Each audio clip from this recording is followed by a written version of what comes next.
सभी को नमस्कार। मैं Uday Singh Nehra, assistant professor physics. हम पढ़ रहे थे विद्युत चुंबकीय प्रेरण और इसी के अंतर्गत आज हमारा टॉपिक है सेल्फ इंडक्शन, स्वप्रेरण। स्वप्रेरण का शाब्दिक अर्थ देखें तो अपने आप प्रेरित होना।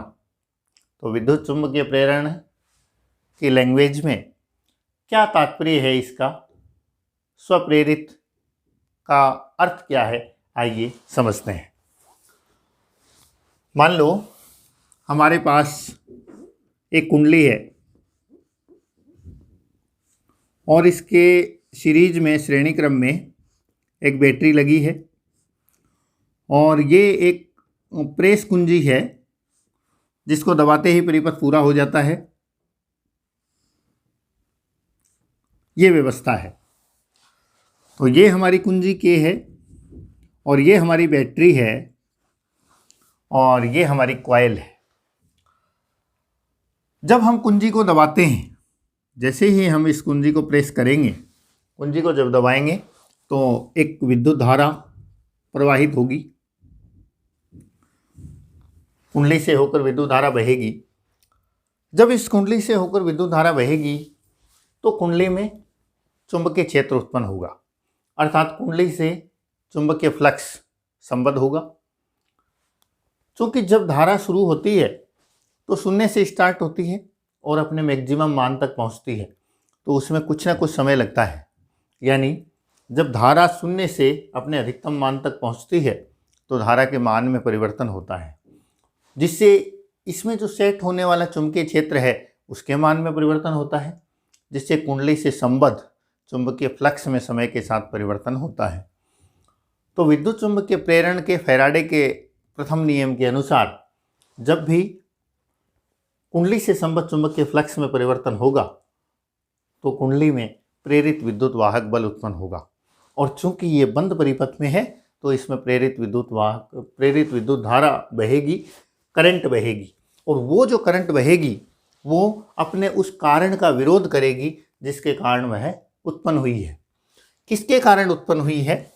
ये जो धारा आई बह रही है इसके कारण उत्पन्न हुई है प्रेरित विद्युत धारा, तो वह इसका विरोध करेगी। इसका विरोध करने का मतलब क्या है कि वो इस दिशा में, इसके अपोजिट डायरेक्शन में उत्पन्न होगी।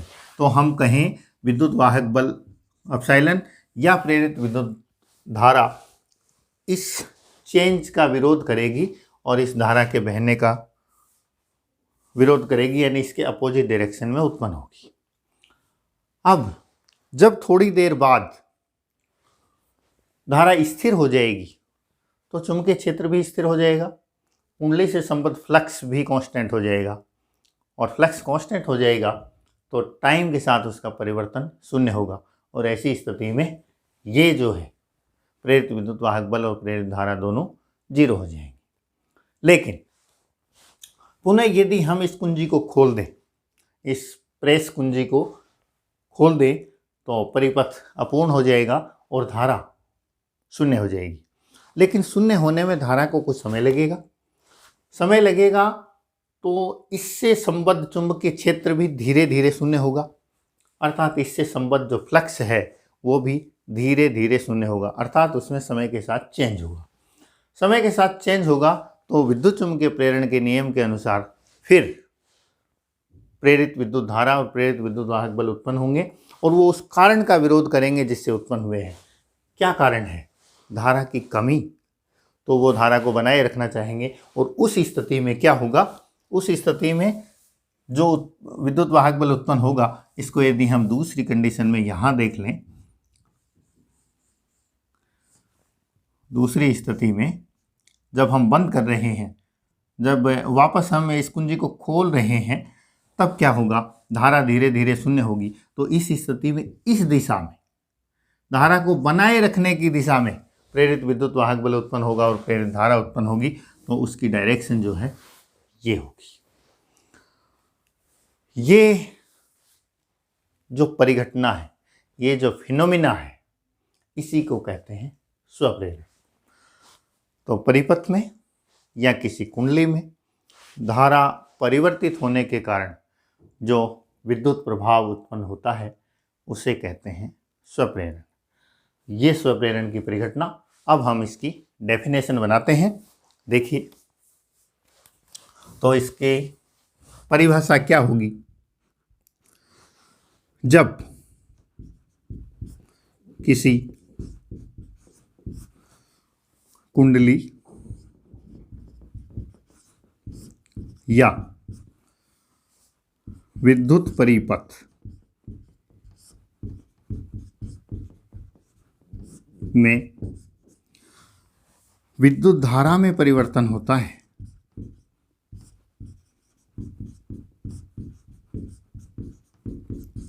विद्युत धारा में परिवर्तन होता है, तो उससे संबद्ध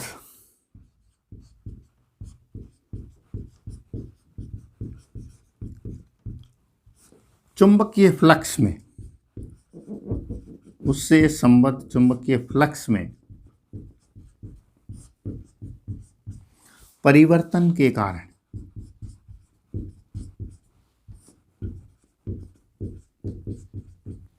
प्रेरित विद्युत वाहक बल, प्रेरित विद्युत वाहक बल एवं प्रेरित धारा उत्पन्न होती है। प्रेरित धारा उत्पन्न होती है।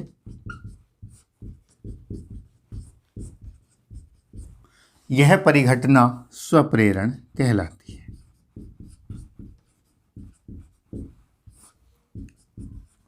यह परिघटना स्वप्रेरण कहलाती है।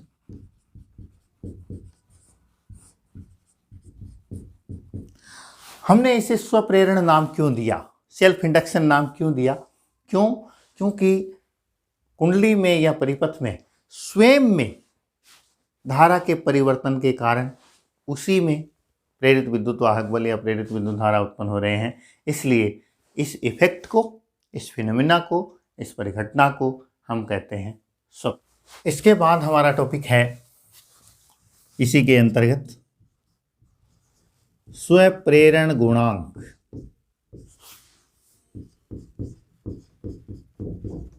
स्वप्रेरण गुणांक या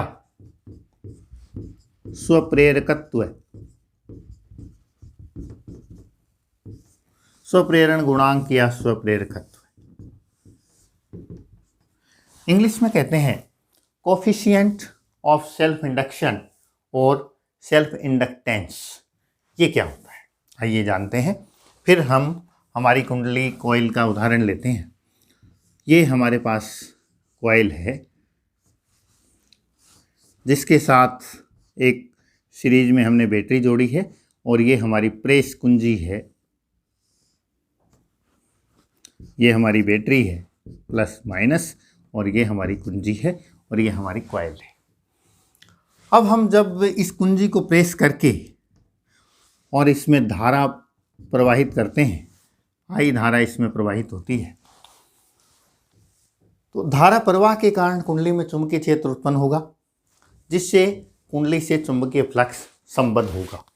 और हम ये जानते हैं कि कुंडली से संबद्ध चुंबकीय फ्लक्स जो है वो सीधे सीधे इस प्रवाहित धारा के समानुपाती होता है। तो कुंडली से संबद्ध फ्लक्स, कौन सा फ्लक्स? फ्लक्स दो प्रकार के होते हैं, विद्युत फ्लक्स और चुंबकीय फ्लक्स। तो यहाँ ये कौन से वाला फ्लक्स है? चुंबकीय फ्लक्स। तो चुंबकीय फ्लक्स फाई जो है वो समानुपाती होगा आई के, करंट के समानुपाती होगा। यदि हम समानुपात का चिन्ह हटाएं तो हमारे पास एक कोफिशिएंट यानी एक नियतांक आएगा, और वो हमने ले लिया एल। ये जो एल है ये हमारा इक्वेशन हो गया, मान लो 1 नंबर। यहाँ एल जो है, एल को कहते हैं उस कुंडली का, जिस कुंडली की हम बात कर रहे हैं उसका स्वप्रेरण गुणांक। एल को कहते हैं स्वप्रेरण गुणांक या स्वप्रेरकत्व।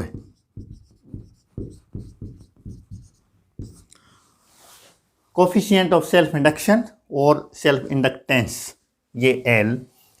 एल जो है 4 बातों पे डिपेंड करता है। कुंडली की आकृति, यानी उसकी साइज, उसका शेप कैसी है। दूसरा, कुंडली का आकार, साइज कैसी है। तीसरा, कुंडली का क्रोड, ये जो क्रोड है इसके अंदर का माध्यम क्या है, वो वायु है, निर्वात है, या अन्य कोई चीज़ है, या कोई लो चुंबकीय हमने उसके अंदर कोई स्लैब, कोई पट्टिका रख रखी है, कोई छड़ रख रखी है, उस पर डिपेंड करेगा। और चौथी चीज़ जिस पे ये डिपेंड करता है वो है कुंडली के फेरों की संख्या, नंबर ऑफ टर्न्स, तो फेरों की संख्या, इन चीज़ों पे एल जो है डिपेंड करता है। यहाँ इस एल के बारे में हम थोड़ा और देखें, इसको डिफाइन करने की बात करें तो यहाँ से एल बराबर क्या होगा, 5/I। तो मात्रक क्या बन रहा है, पहले तो इसकी बात हम कर लें। फ्लक्स का मात्रक होता है वेबर और धारा का मात्रक एम्पियर, तो वेबर प्रति एम्पियर, ये इसका मात्रक हुआ स्वप्रेरकत्व का। उसके बाद हम इसकी डेफिनेशन की बात करें, उससे पहले थोड़ी जगह बना लें बोर्ड पे। तो हमने देखा एल का मात्रक वेबर प्रति एम्पियर यहाँ से आ रहा है। अब हम इसकी डेफिनेशन की बात करें तो यदि I = 1 एम्पियर यहाँ से, तो फाई बराबर क्या हो जाएगा, देन फाई = L। तो यहाँ से हमारे L की डेफिनेशन क्या बनेगी, किसी कुंडली में इकाई धारा प्रवाहित करने पर या किसी विद्युत परिपथ में एकांक धारा प्रवाहित करने पर उससे संबद्ध फ्लक्स उसके स्वप्रेरकत्व के बराबर होता है। तो ये हमारी डेफिनेशन हो जाएगी। तो कैसे होगी डेफिनेशन, किसी कुंडली या विद्युत परिपथ में एकांक धारा प्रवाहित करने पर,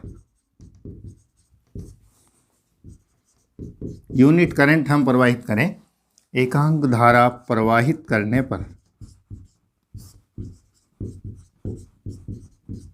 उससे संबद्ध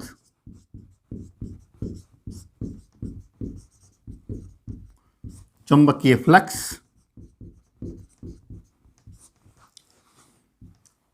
कुंडली के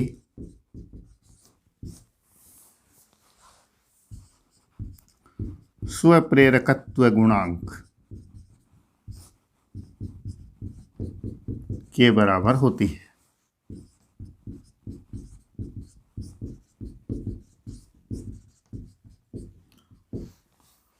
तो वैसे फ्लक्स अलग चीज़ है, ये गुणांक अलग चीज़ है, तो आंकिक रूप से न्यूमेरिकली ये इक्वल होगी किसके बराबर, कुंडली में यदि एकांक धारा हम प्रवाहित करें तो उससे संबद्ध जो फ्लक्स है वो इसके स्वप्रेरकत्व गुणांक के बराबर होगा। मात्रक हमने देखा वेबर प्रति एम्पियर, और हमने जब विद्युत चुम्बकीय प्रेरण की शुरुआत की थी तो उसमें देखा था कि दोनों वैज्ञानिकों माइकल फैराडे और हेनरी, दोनों ने अलग अलग स्वतंत्र रूप से प्रयोग किए थे और विद्युत चुम्बकीय प्रेरण की खोज की थी, डिफाइन किया था उसे। तो हेनरी जो थे अमेरिकन वैज्ञानिक, उनको सम्मान देने के लिए ये जो स्वप्रेरकत्व है इसका मात्रक उनके नाम पर भी रखा गया, हेनरी। और हमारा जो एसआई मात्रक है एसआई पद्धति में वो हेनरी है। तो वैज्ञानिक को सम्मान देने के लिए, उन्हें यादगार बनाने के लिए, यादाश्त उनके बनाए रखने के लिए एल का जो मात्रक है वो हेनरी दिया गया। अलग अलग मात्रक हम देखेंगे, इसमें कई सारे मात्रक हमारे इन मैथमेटिकल फॉर्मूलाज से बनेंगे, लेकिन जो एसआई मात्रक है वो हम हेनरी काम में लेते हैं और इसके लिए प्रतीक कैपिटल H काम में लेते हैं, क्योंकि वैज्ञानिकों के नाम पर जो भी मात्रक हैं उनके लिए हम कैपिटल लेटर का इस्तेमाल करते हैं। तो ये हमारी बात हुई एल को हमने डिफाइन किया। ये एल को डिफाइन करने का हमारा पहला तरीका था स्वप्रेरकत्व गुणांक का। अब बढ़ते हैं आगे। स्वप्रेरण गुणांक पर हम यदि और आगे बात करें तो मान लो ये हमारे पास एक कुंडली है जिसके श्रेणी क्रम में बैटरी जुड़ी है और एक प्रेस कुंजी जुड़ी है। जैसे ही हम कुंजी को प्रेस करते हैं तो परिपथ में एक धारा स्थापित हो जाती है। चूंकि धारा शून्य से बढ़ते हुए अपने अधिकतम मान तक वृद्धि करती है तो कुंडली से संबद्ध चुंबकीय फ्लक्स में परिवर्तन होता है और चुंबकीय फ्लक्स में परिवर्तन के फलस्वरूप फैराडे के दूसरे नियम के अनुसार कुंडली में प्रेरित विद्युत वाहक बल उत्पन्न होगा। कुंडली में प्रेरित विद्युत वाहक बल एप्सिलॉन प्रेरित विद्युत वाहक बल, इसे हम यदि एप्सिलॉन से डिनोट करें तो ये फैराडे के द्वितीय नियम के अनुसार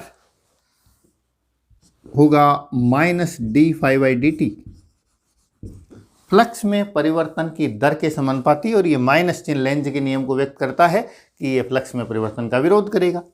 लेकिन हमने अभी अभी देखा था कि फाई इक्वल टू Li, चुंबकीय फ्लक्स जो है वो सीधे धारा पे डिपेंड करता है।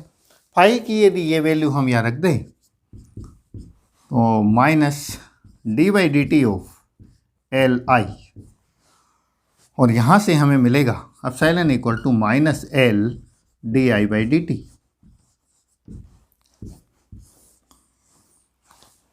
इसे हम कहें इक्वेशन नंबर 2।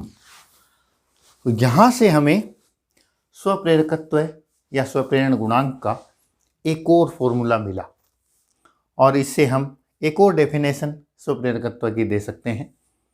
कैसे? यहाँ से अपने पास L बराबर क्या हो जाएगा,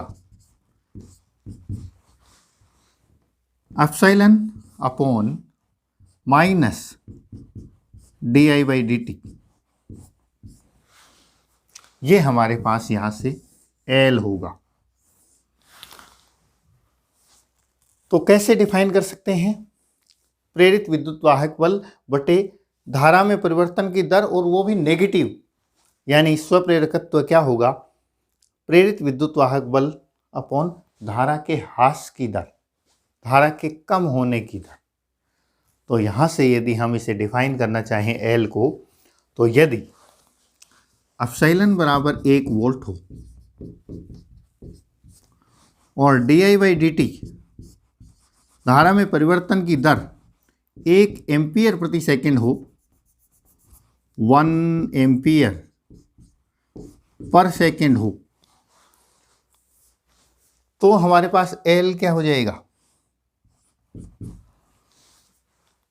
1 हेनरी हो जाएगा। यहां से हमें हेनरी की भी डेफिनेशन मिलेगी। तो हम दोनों चीज़ों को डिफाइन करते हैं। एक और परिभाषा, यहाँ से L की भी डेफिनेशन हमें मिलेगी और हेनरी जो इसका मात्रक है इसकी भी डेफिनेशन मिलेगी। आइए देखते हैं। यदि पहले हम यहाँ इस L की डेफिनेशन देख लें स्वप्रेरकत्व की, तो कैसे होगा, यदि di/dt equal to 1 ampere per second हो, तो अपने पास यहां से L बराबर हो जाएगा एप्सिलॉन। मतलब यदि धारा ह्रास की दर इकाई हो या धारा में परिवर्तन की दर एकांक हो, तो कुंडली का स्वप्रेरकत्व है उसमें उत्पन्न प्रेरित विद्युत वाहक बल के बराबर होता है आंकिक रूप से, आंकिक इसका मान। तो हम डेफिनेशन कुछ इस तरह से देंगे। किसी कुंडली का स्वप्रेरकत्व है, किसी कुंडली का स्वप्रेरकत्व आंकिक रूप से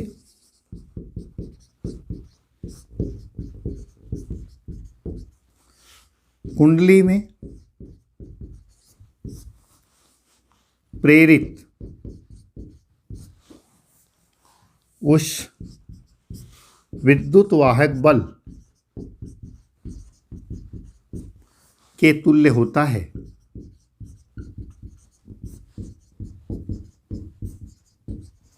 जबकि कुंडली में धारा परिवर्तन की दर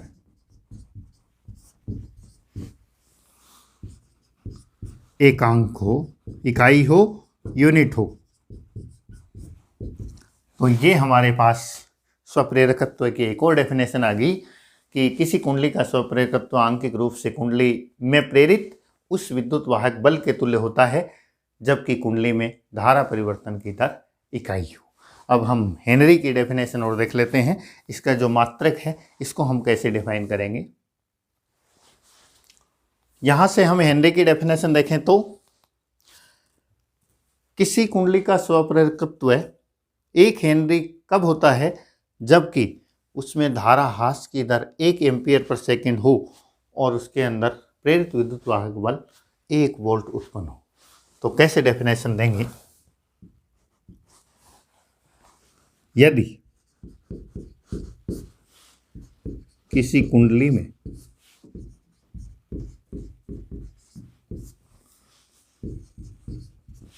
धारा ह्रास की दर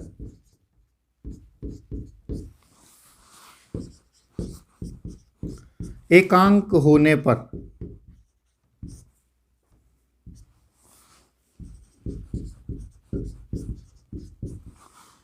उसमें 1 वोल्ट विद्युत वाहक बल प्रेरित हो,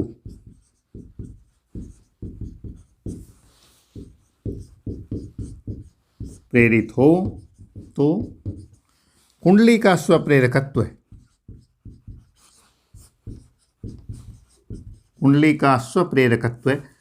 1 हेनरी होगा।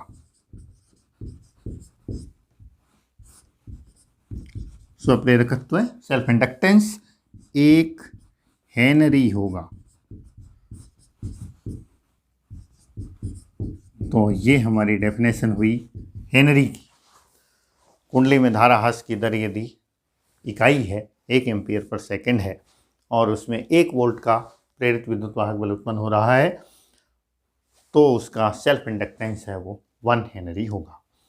स्वप्रेरण गुणांक या स्वप्रेरकत्व को हम एक और तरीके से समझते हैं। वही हमारी कुंडली जिसके श्रेणी क्रम में एक बैटरी जुड़ी है और ये हमारी प्रेस कुंजी है और ये हमारा परिपथ पूर्ण हुआ।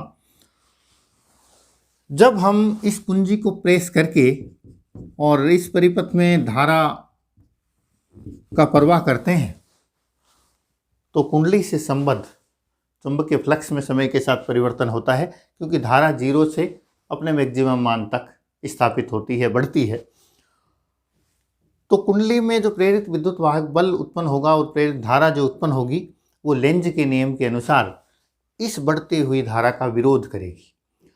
जब ये इसका विरोध करेगी तो हमें इस धारा को अपने अधिकतम मान तक स्थापित करने के लिए कुछ न कुछ कार्य इस प्रेरित विद्युत वाहक बल के विरुद्ध करना होगा। उस कार्य को हम कैसे ज्ञात कर सकते हैं। देखिए, P बराबर हमने पढ़ा है कि VI होता है पोटेंशियल डिफरेंस इनटू करंट, और P होता क्या है W/T। VI और W क्या है ऊर्जा, तो W बराबर होता है VI into T। Potential difference into current into time.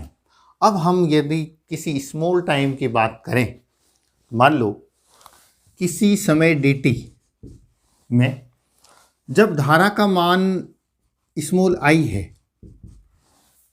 किसी समय अंतराल स्मॉल dt में धारा का मान स्मॉल I है और धारा के परिवर्तन की जो दर है वो मान लो di/dt है, तो इस प्रेरित विद्युत वाहक बल के विरुद्ध किया गया कार्य कितना होगा। इस अंतराल dt में किया गया कार्य dw, ये हो जाएगा अपने पास उस इक्वेशन से प्रेरित विद्युत वाहक बल E, और चूंकि ये कार्य इसके विरुद्ध किया जा रहा है प्रेरित विद्युत वाहक बल के, सो माइनस एप्सिलॉन आई और d I by d t, epsilon I और इनटू समय अंतराल डी टी। आराम से समझिए, माना किसी समय अंतराल डी टी में जब धारा आई बह रही है, धारा के परिवर्तन की दर d I by d t है, क्योंकि धारा इंक्रीज हो रही है और इस इंक्रीमेंट के कारण फ्लक्स में परिवर्तन हो रहा है। फ्लक्स में परिवर्तन से विद्युत चुम्बकीय प्रेरण के नियम के अनुसार प्रेरित विद्युत वाहक बल उत्पन्न हो रहा है, जो इस परिवर्तन का विरोध करता है। तो हमें धारा को बढ़ाने के लिए प्रेरित विद्युत वाहक बल के विरुद्ध कुछ कार्य करना पड़ेगा, और मान लो वो डी टी समय अंतराल में वो किया गया कार्य डी डब्ल्यू है। तो डी डब्ल्यू किसके बराबर होगा? विरोध में किया गया है तो ये माइनस साइन दिखा रहा है कि प्रेरित विद्युत वाहक बल के विरुद्ध किया गया कार्य, और ये बराबर होगा प्रेरित विद्युत वाहक बल इंटू उस समय धारा और इंटू ये समय अंतराल। अच्छा, सो डी डब्ल्यू होगा माइनस, अब एप्सिलॉन बराबर क्या था? Minus L D I by d t, minus L D I by d t. So ये मान रखते हैं हम, minus L D I by d t into I और into d t. D t से डी टी कैंसिल हो जाएगा और माइनस माइनस प्लस हुआ, so d W equal to L I D I. ये हमारे पास किया गया कार्य कि इस डी टी समय अंतराल का कार्य हमें मिला। अब माना धारा 0 से आई तक बढ़ती है तथा इसमें टी समय लगता है,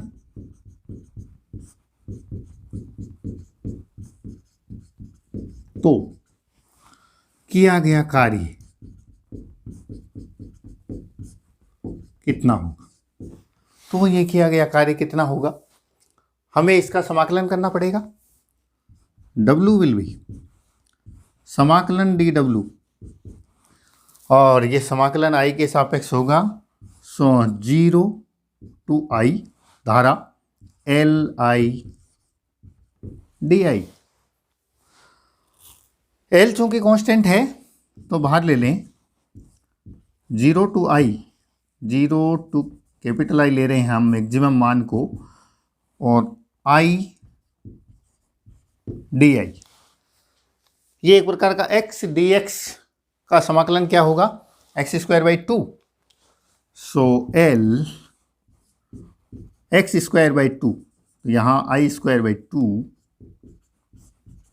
लिमिट है हमारी 0 से आई। लिमिट जब उतारेंगे तो W विल बी 1/2 को बाहर ले लें, एल भी है बाहर L/2, अपर लिमिट उतारेंगे तो आई स्क्वायर बाई 2, लोअर लिमिट 0 है तो आ गया 0। सो W अपने पास क्या आ गया?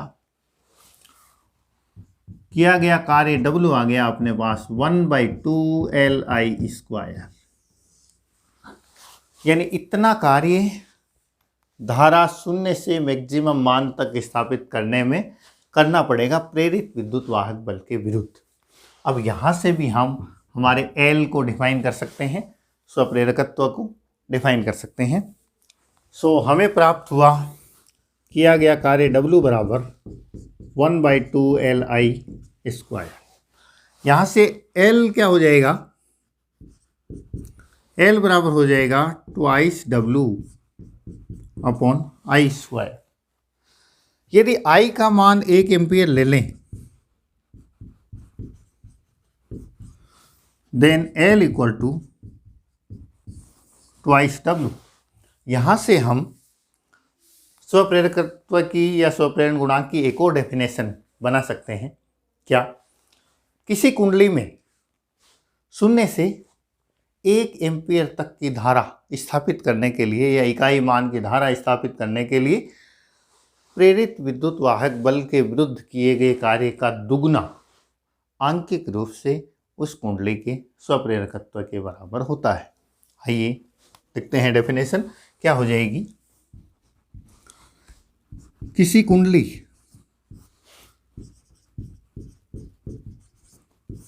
या कुंडली की जगह हो सकता है विद्युत परिपथ का स्वप्रेरकत्व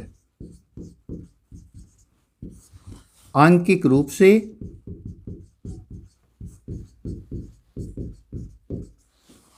उस कार्य का दुगना होता है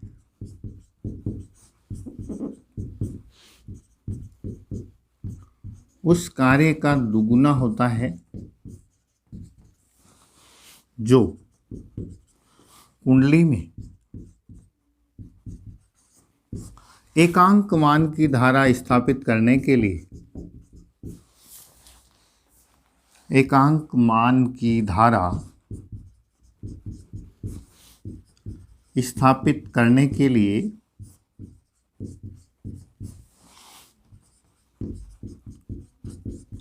प्रेरित विद्युत वाहक बल के विरुद्ध करना पड़ता है। प्रेरित विद्युत वाहक बल के विरुद्ध करना पड़ता है।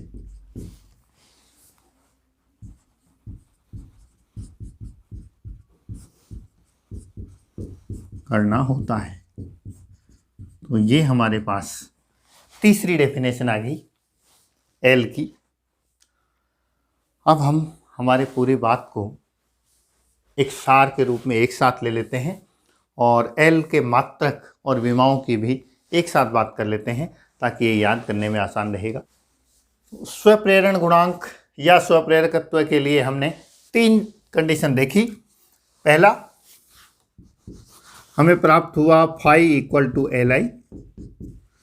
दूसरा, हमें प्राप्त हुआ E equal to minus L D I by D T. और तीसरा, हमें प्राप्त हुआ कार्य W बराबर 1/2 एल आई स्क्वायर। इन तीनों से हमने एल को डिफाइन किया। ये फ्लक्स के रूप में, ये प्रेरित विद्युत वाहक बल और धारा में परिवर्तन की दर के रूप में, और यहाँ धारा को स्थापित करने में प्रेरित विद्युत वाहक बल के विरुद्ध किए गए कार्य के रूप में। अब हम यहाँ इन तीनों से एल के मात्रक की बात कर लें। एल का मात्रक, एक मात्रक तो हमने देखा हेनरी, जो उस वैज्ञानिक के नाम पे हमने रखा जिनका बहुत बड़ा योगदान था विद्युत चुंबकीय प्रेरण की खोज में। दूसरा, हम इन तीनों फॉर्मूलों को आप अच्छे से याद रखेंगे। इनके ऊपर न्यूमेरिकल भी बहुत सारे बनते हैं, तो all formulas are very important. इन तीनों से क्या क्या बनता है? एक, हमारे पास एल बराबर आएगा फाई अपॉन आई, पहला। दूसरा, हमारे पास आया एल बराबर ई upon D I by d T. हम केवल आंकिक मान की बात कर रहे हैं, वैसे माइनस भी आएगा इसके साथ। और तीसरा, यहाँ से एल बराबर आएगा अपने पास twice W upon I square. क्या क्या मात्रक बनते हैं? यहाँ से वेबर प्रति एम्पियर, यहाँ से ये एम्पियर प्रति सेकंड है, सेकंड ऊपर जाएगा तो वोल्ट सेकंड प्रति एम्पियर, वोल्ट इनटू सेकंड प्रति एम्पियर।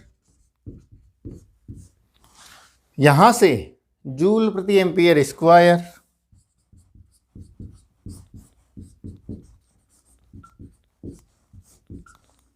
तो कभी भी मात्रक रटे नहीं, ऐसे समझें। फॉर्मूले बहुत ज़रूरी हैं याद होने, और फॉर्मूले से मात्रक अपने आप ही आ जाते हैं। और वैसे भी फिजिक्स को याद करने का सबसे बढ़िया तरीका क्या है? पहले कॉन्सेप्ट, उसके बाद फॉर्मूला, उसके बाद उसके ऊपर एक या दो, कम से कम एक या दो न्यूमेरिकल आप कीजिए, और उसके बाद डेरिवेशन आपको अच्छे से याद हो जाएगा। तो इस तरह से आप यदि इन मात्रक को याद करेंगे, यूनिट्स को याद करेंगे, तो दिक्कत नहीं होगी। एक चीज़ बच गई, विमा। तो विमा कैसे निकालें यहाँ से? देखो सबसे आसान है विमा के लिए ये वाला फॉर्मूला, कार्य बट्टे धारा का स्क्वायर। तो यहाँ से एल की विमा अपने पास क्या आ जाएगी?